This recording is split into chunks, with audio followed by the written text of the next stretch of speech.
Personally, I really don't have a fear, because I look at it this way: when it comes time for me to go, it's time for me to go.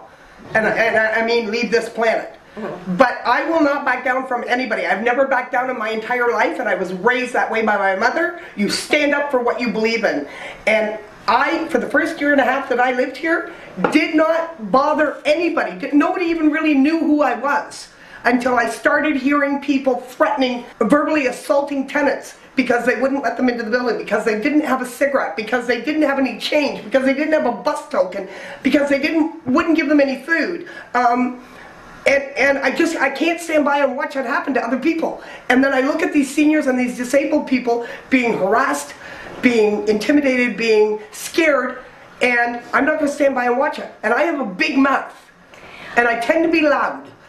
But that's the only way they listen, is if you scream at them and if you threaten them.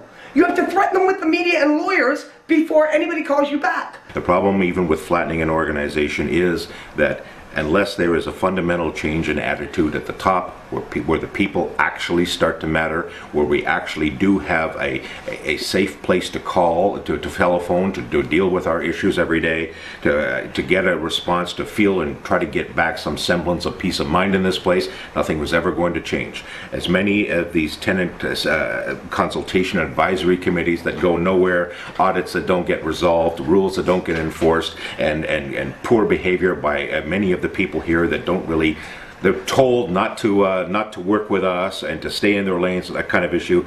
Nothing has ever boiled down to the people that actually live here, and we don't get a chance to participate, and we live in our own hell.